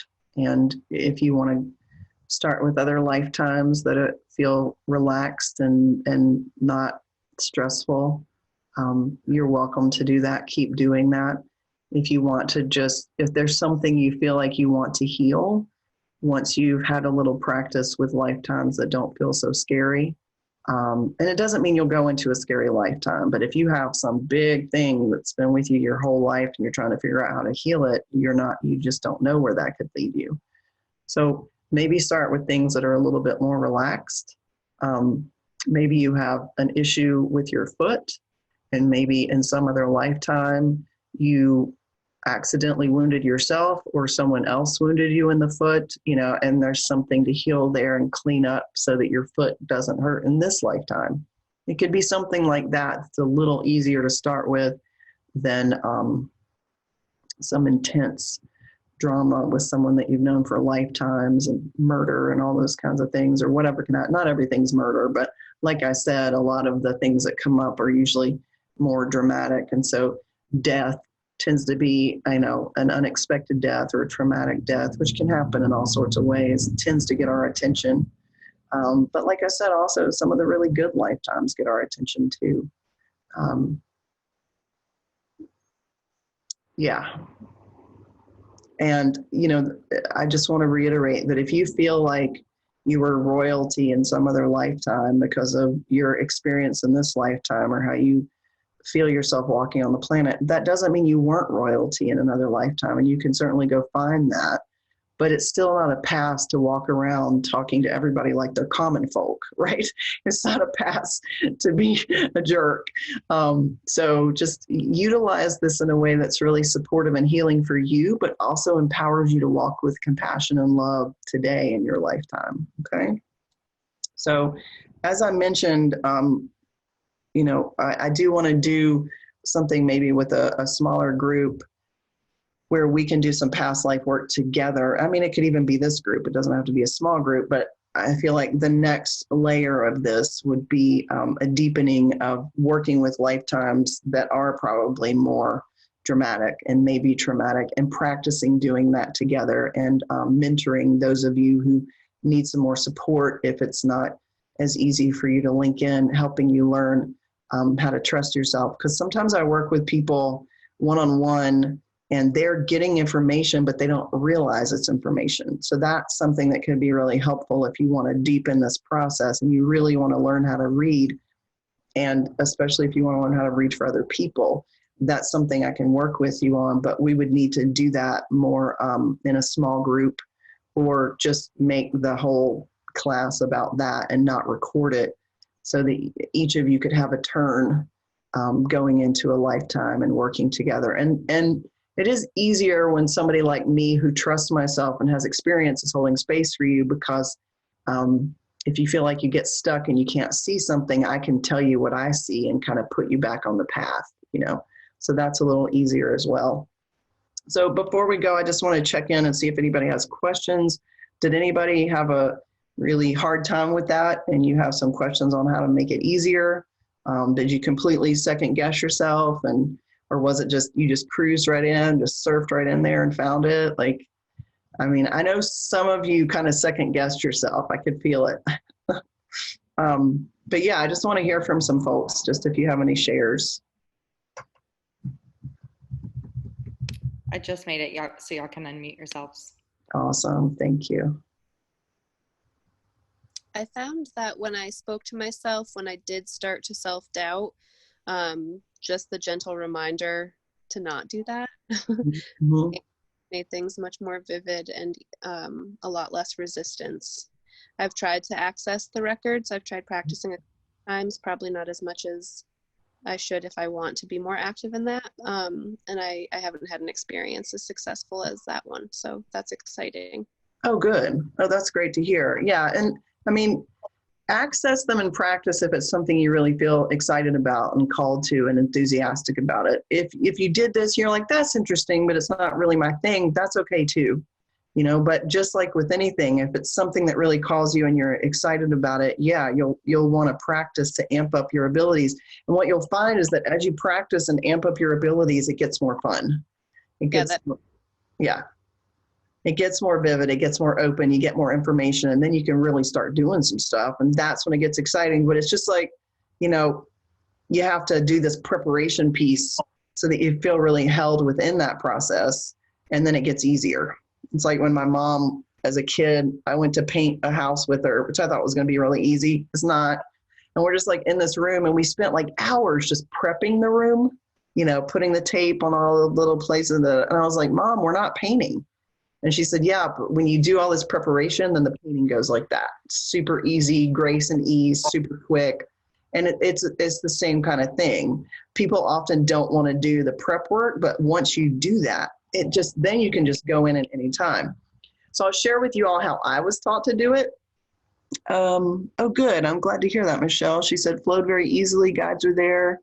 Great, great, great. Oh, good. Oh, you were a milkmaid. Oh, yeah. You may have connected in with somebody, like she's saying she found a man there that she feels like she's known in lifetimes. That was very sweet. That's awesome.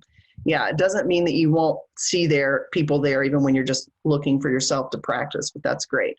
The way the records taught me to do it was I walked, it was strange. It's like I go down these stairs. I don't do it like this anymore. I just go in and get information, but I needed this container for a while, and I still use parts of this container, but I walked down 3 or 4 stairs, and then there was this red velvet rope, like if you're going into a nightclub. And there was this very dark skinned man, but he wasn't human, but he looked human. I mean, he might have been human, but it was like if a jaguar became a man, because that's the guide I was working with at the time, like a Black Panther. And he opened the rope, and I walked over to this stand, like a gold stand that was holding this book of light. And I would and I'll still do this sometimes, like I'll put people's names into it. So if it's like John and Jane Doe, who are married and they're trying to figure out what's going on with their relationship and why they have so many challenges or whatever, or why it's so awesome, whatever it is, I'll say their names into the records. And then what happens is, if it's really, I'll get like a response, because I'll get like these flames that come up, or this light that'll come up, or sometimes it just goes and it just kind of sputters. And I'm like, yeah, I don't think this relationship is going to last, but I don't say that, because that's not discerning, and it's not up to me what their future possibility is. But I can tell the power or the amount of energy between these people based on how the book responds. And then I would dive into the book, and I would dive through all of this energy, and I would come up in a lifetime. There was one time I came up in a lifetime, and I was in the water, and I'm just sitting there treading water. I'm like, okay. And it was dark and I couldn't see anything. And then I realized, oh, there's a beach up there. Let me get out of the water. Like in the realms, anything's possible. And I could pop from the water onto the beach like that. But when I'm working with the Akashic records and I'm getting information for someone, I want to know what's going on. I want to understand the third dimensional experience. So, and this was a long time ago when I would work this way. So I would come up into the experience and then kind of have to look around. It was very third dimensional. It was like I was really right there in the experience. Now, when I work with someone, I can basically just say, I'm going to take you into a lifetime and let's go find it. Usually I already know where I'm going before we even start going in, because I've talked with the person and I have an understanding of what we're working with. Sometimes I have to just sit and wait. I have to just be quiet and still and wait until the clarity comes. And that's the piece that's really important to remember. So even though I can just say, oh, you want to work out this thing with your daughter or your son because you just have a hard relationship, or this person that you keep dating again and again or whatever, I just know that I set the intention of going into the records, and I go into that lifetime and I start looking around and I see where I am. But even as I do that, I have to wait. And I'm like, oh, look, there's a cabin. Okay, let's go into the cabin. Let's see what's going on there. Usually that's where the people are. And then I have to wait and look around and figure out who everybody is, and then I wait and I get the downloads and the information. It's not all immediate. I listen and I wait and I let the information come in and I feel the resonance of it. And then I share with that person and they feel the resonance of it. So just so you know, it's good to just step in and sometimes, especially when looking for other people, you just need to wait and see and let the information come. And so you're not doing it at like level 1. If you're waiting and seeing, you're doing it the way it's done, because even I do that. So anybody else want to share? I love hearing what your experiences were. I do. Yeah. Hey, I just sort of share sort of a question. When I went in, I asked my guides, to show me a simple, but my guide said that it wasn't me that I was going to see, and it wasn't necessarily anybody in my direct lineage, but it was someone from my lineage. Okay. So is that, I mean, I'm trying not to question myself. I just went with it. Did you see a lifetime? Did you go into a lifetime that you could practice in? Yeah, that I could practice going back in, because I got the feeling that this person there, it's like an little Irish cottage like thing, has messages for me. Is that possible through Akashic? Totally possible. Okay. Yeah. Okay. Yeah, that's totally possible. And I would imagine that person in that other lifetime has messages for you, has probably been with you in other lifetimes, may or may not have found you in this lifetime. And if they didn't find you in this lifetime, then they're coming through the Akashic records to talk to you. Yeah, I was getting the feeling from looking around. It was like late 40s, early 50s. Yep. Yeah, that's awesome. Okay, thanks. Yeah, thanks for asking. And you were able to get a visual and just kind of be with it. And to the stones in the path, and the plants in the kitchen garden, and the lamb in the backyard. Right. Yeah. And also with all of that, how it feels to link in with the records and know that you're in a past life. Yeah, that was really good. Awesome. That they're tools, I mean, I know for healing as well, but I think there's some other things there for me. Awesome. Yep. Thank you. That's great. I'm glad you didn't second guess yourself. You could just stay with it. Oh, I especially didn't second guess myself on my guides, because I didn't get just one. They were a couple, a male and a female. He came first, and then she came right up by his shoulder and said, I'm here too. They're your record keepers? Yeah. Awesome. Yeah. Nice. Love it. Who else would like to share? Thanks. Oh, funny. You and Spice have some similar stuff going on. Sandra, you want to share? Well, sure. It's more a question, because I went into a I didn't realize that my computer died as soon as we got into our sacred space. I just thought either you were having a problem or you were giving us a long time. And I did sneak a peek, and I realized my computer was dead. So by the time I was able to get back in, you were already, I missed the whole getting into the library. So I just concentrated on, was discombobulated. So I concentrated on finding my guide, which I got. But I'm wondering, how do you recommend us stepping into the Hall of Akashic Hall? Yeah. Well, first of all, thank you for taking all the Wi-Fi issues so that my laptop could keep going. I just died. My computer. I didn't do that on purpose, but I appreciate it. Or maybe I'm just supposed to figure it out myself. I don't know. You totally can, but all I did was say, connect with your guide in your sacred space, and then your guide will take you to the Hall of Records, and you literally just walk into the Hall of Records, get a visual of it. And like I said, if I use the Hall of Records, it's like infinite. And I just pick a book and see, and with my intention. What I will say when I've gone in just like, hey, let's just look around. The first time I tried it with the Hall of Records, because like I say, I don't work that way, but most people do. And I just grabbed a book, started looking around and looking through it. I was like, yeah, there's way too much information in here. I've got to be specific in order to be able to really get some clear information, so I can acknowledge that happens. So yeah, Sandra, now that you're connected with the guide, you can go back in and just literally go to see what your Hall of Records looks like, go in with a specific intention and practice. Okay, thank you. Yeah. And yeah, you can definitely have more than one guide. I mean, I keep calling it a record keeper because I only talk to one energy, but you could have like a group of star beings that are like, hello, we're the Galactic Council, and we're going to, it's whatever your jam is, that's what's going to work for you. If you're like, yeah, Galactic Council's really weird, then that's probably not going to show up for you, right? So whatever resonates for you is perfect. One time I had a person, literally, the dude walked down the stairs. It was a big hall, and their record keeper walked down the stairs to them, and he had on like a top hat and tails and a cane, and he was very, they said he looked like the Monopoly guy. you know? And I thought that was kind of funny. Yeah, a lion. That's cool. Maybe it's Aslan. Anybody else want to share? I do. Yeah. Okay, so I was able to go into my life pretty easily. And since we kind of asked for them to be drama-free, trauma-free lives, my life was a little bit boring.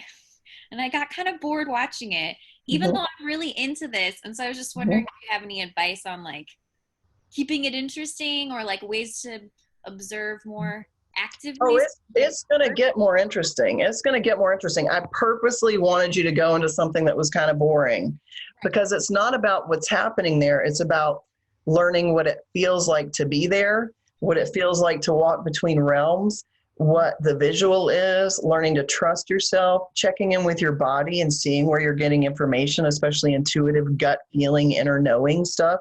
That's what I wanted you to be focused on, as well as like, because like I said, when I went into that first one with the business guy, I was pretty boring too. But if I just take you into, here you are where you're some martyr who's killed for the people and all this gory stuff, that's not where I want to start you out. I think that lacks discernment, especially doing a group thing. You know, everybody's got a different experience. So no, that's great that it was boring. That gives you the opportunity to link in. So that next time you go, if it was really easy for you and you want to do something different, then go in with the intention of, I'm just going to make up something. I'm not going to talk about your personal life at all, but like, my uncle is a real asshole. I want to go in and see why he's such an asshole to me or whatever, you know, like you could go in and, I can't seem to get past my fear of, I don't know, heights. Let me go into a past life and figure out where that may have started. You know, it's stuff like that. Once you go in with some personal intentions of things you want to heal, it'll get interesting very quick. Yeah.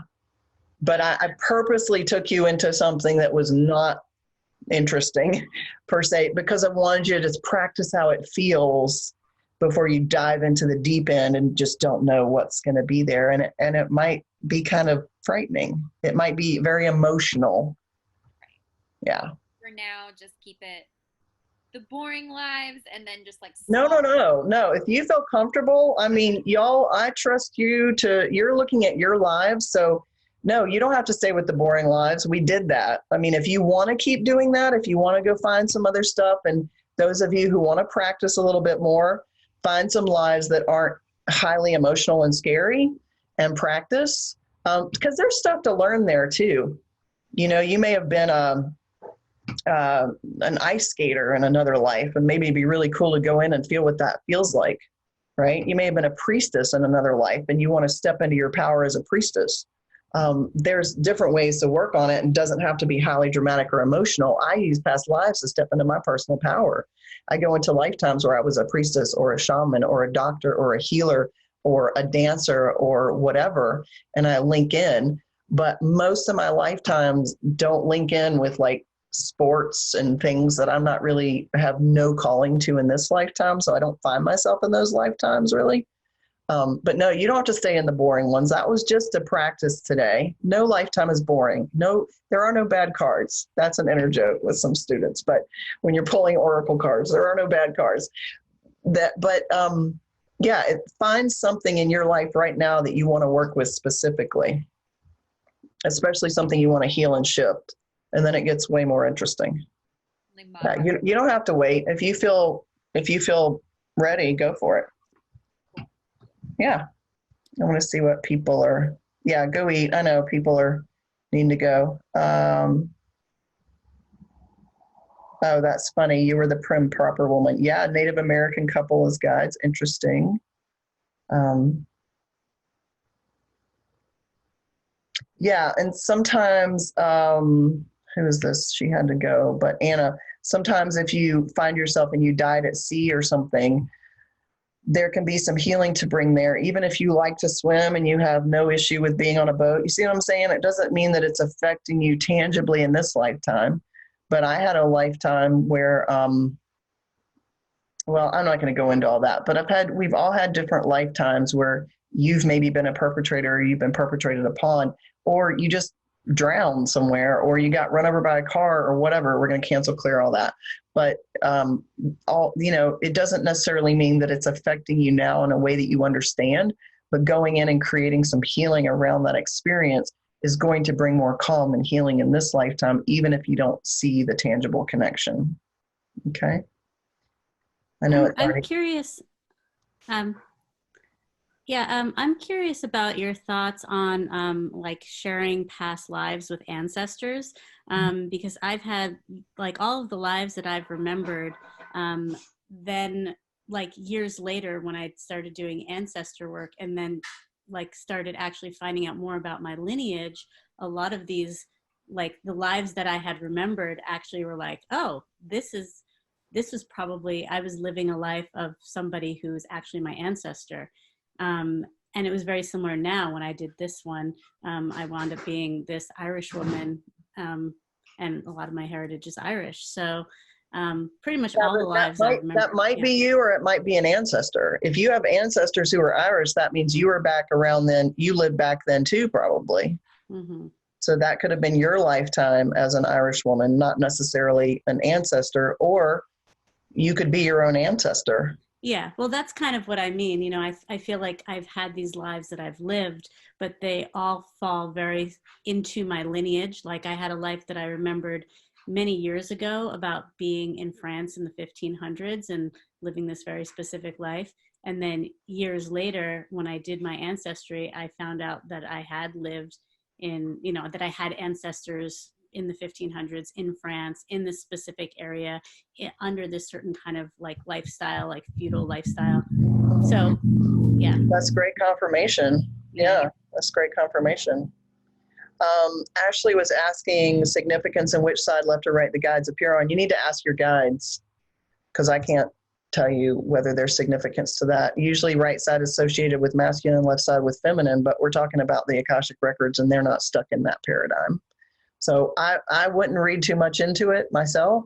I find that they show up in a place where if you feel like you want to reconnect with them, you know that's where they'll be. Right? But so I wouldn't read a whole lot into that. Okay, one more before we go. Anybody? Or we can just go. And Dolly said she was a flapper in the 20s. I would like to be a flapper in the 20s. I don't remember being a flapper in the 20s. I want to be a flapper right now. I think that'd be super fun. You could be a flapper in the 20s still. And that's the thing. You have lifetimes where you had fun. I'm so glad it was okay with the sound issues. Thanks, Michelle. I really appreciate that feedback. I don't like having sound issues. I want it to be as good as it can be. But it's okay. It's my first time doing this online too. So I think what I'm going to do, just so you all know, for the activations have been at 7:00, and that seems to be a good time because most people are eating dinner, 7:00 my time. So I think those will work. But I had scheduled an empath support activation, especially for what's happening now, because I'm getting uploads on some big stuff to support empaths and highly sensitive people.